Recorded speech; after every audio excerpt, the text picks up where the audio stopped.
Hi, the vlogger. Kami naglinis ako, nilinis ko to. So, kumenta ko. Umulan, di ba? Lakas. Ay, buhangin nandito. Kaya nilinis ko naman to.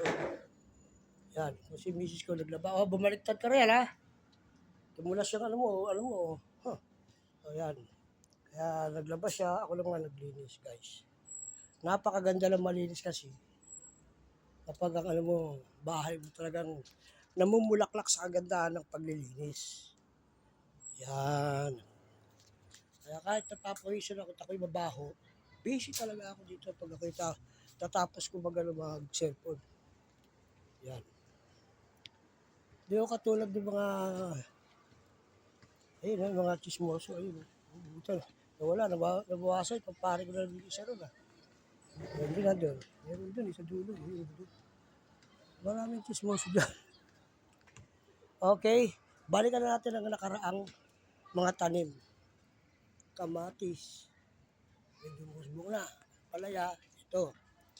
Diba? Kahit malakas ang ulan, yan ang mga tanim. Kung anong tanim ito. Hindi ko malaman kung anong klaseng tubo ito. Yan na. Ito naman yung ko eh. Ito yung ko. Kapasira. Papaya. May papaya at saka yung mga bell pepper. Papaya. Ayan, palaya. Nalunod data yung mga tanim ko rito. Malulutang yan, mabubuhay yan. Papaya. Yan, ang ating pinakamaganda rito ay sili, di ba? Medyo tumataas na. Ito mga dito, pinagkumpul-kumpul ko. Kaya pag bunga niyan, ang dami niyan. Magiging mayaman na tayo.